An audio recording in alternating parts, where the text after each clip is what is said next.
kind of retirement decisions are people really making? Hey, I am Chuck the Bureaucrat, and a little while ago, one of my oldest buddies contacted me. And while we were chatting, he suggested that the new blended retirement system is going to have some negative effects on how people make retirement decisions. Essentially, he thinks that service members are going to start retiring sooner. Now, while I agree with him that we need to keep an eye on this, I do have to warn you that the blended retirement system hasn't been around long enough for us to start to see the effects of it play out in retirement decision making.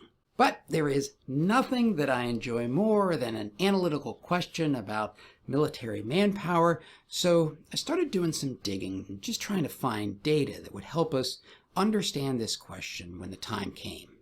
And I found something very interesting about the way that people are currently making their retirement decisions.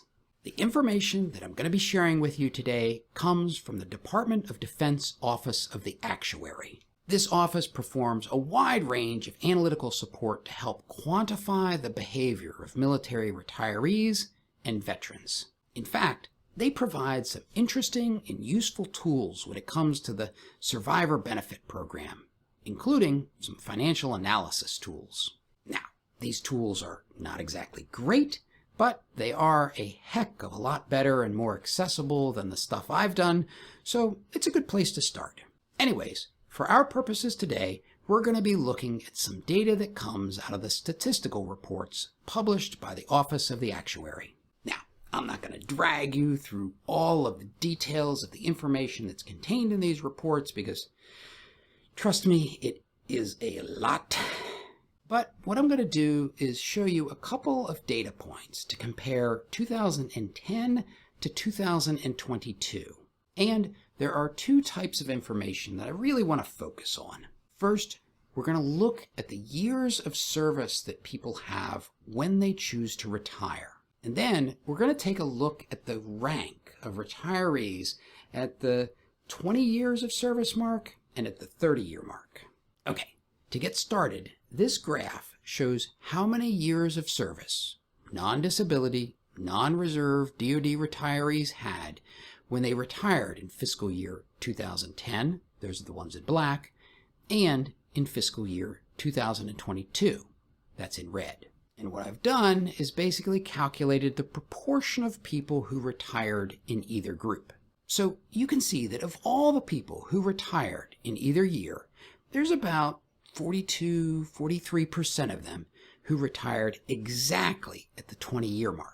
And the number of people who retired at the 30-year mark is somewhere below 5%. Now, if I keep doing these YouTube videos for, the next 15 years, what we would expect is that blended retirement would cause a shift in that long tail so that people would start retiring earlier. That's because the hypothesis would really be that the blended retirement system discourages people from serving more than 20 years. We would expect that fewer and fewer people would hang around 26 or 27 years.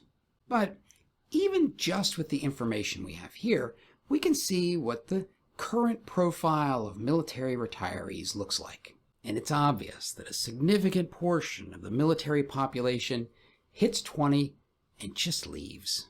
If we zoom in a little bit so that the 20-year bar is off the charts, we can see that long tail more clearly, and we can see a couple of interesting details. One of the big ones is broadly the number of people who wait to retire beyond 20 years declines the longer they serve, but that's only general. Notice that at the 30-year mark there's a sharp uptick, and we'll dig into that a bit more in a second. But also notice that there seem to be minor upticks from 23 to 24 and from 25 to 26. What that suggests to me is that some number of people hang on to the even-numbered year of service, and I think that's probably driven by the opportunity to increase their average high 3. The other thing to notice is that for the years 23 through 28, a larger proportion of the FY 2010 population hung around. You'll see that at 21 and 22 years of service, a larger percentage of 2022 retirees left. I'm not sure that really means anything for where we are right now, but this is the kind of shift that we might anticipate as a result of the blended retirement system. The last thing that this chart shows is that the number of people who stay past 30, well, it's a lot smaller than I thought. Among commissioned officers, of course, there's a 30-year limit, but I always kind of figured that senior NCOs, and particularly warrant officers, were routinely serving past 30 years. I mean, trust me, some of those old warrant officers made a big impression on me, but it looks like, as a proportion of the whole retirement community, they're a pretty small group. Maybe that doesn't mean a whole heck of a lot for the military as a whole, but in my future videos, I'm going to worry a heck of a lot less about the decision to retire with, say, 33 or 37 years of service. The next thing I want to do is take a look at the grade distribution of the people who choose to retire at the 20-year mark versus the 30-year mark. So this first chart shows us the number of retirees by grade. Now, just for those number wonks out there, you'll notice that I did not prorate this. So these are not proportions, they're raw numbers.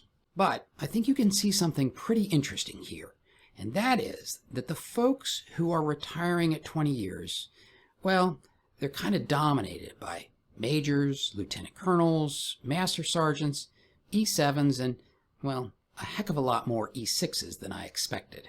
If we contrast that with the grade profile at 30 years, you'll see that almost everybody who stays to 30 years are either sergeants majors or colonels. Now, one thing that you will see with these two graphs is that I left them on the same axis. So this chart at the 30 years of service mark, there's a lot of white space. But if you look back to the 20 years of service, you'll notice that those 06s and E9s are far more likely to serve past 20 years. And I think that says one last thing about this data. In a previous video, I looked at the amount of a VA disability payment that you need to close the gap between what you were earning while you were on active duty and your pension. One of the key observations of that analysis is that your ability to close that gap really depends on your rank. It's easier for senior NCOs, and it's next to impossible for field grade officers. And so, if you're seeking advice on that topic, you want to make sure that you're talking to people who understand the unique dynamics of your situation. I think we can say something very similar here. The type of people who stay around to 30 years are really 06s and E9s. And so, if you're in one of those ranks, you're probably going to have a conversation among your coworkers and with your family about how long you should stay. And by the same token, if you have it in your head that you want to stay to the 30-year mark, well, then you probably need to be thinking seriously about how you get successfully promoted to colonel or sergeant major. Anyway, this is just a preliminary taste of what we can do with this data. Although, like I said, I'm kind of suspicious about how much we can really understand about the blended retirement system at this point in time. But if you have ideas about questions we might ask the data or interesting ways to use the data, I would love to hear them. And now, if you're interested in this question of how much of a VA disability rating do you need to offset your active duty pay, watch this video.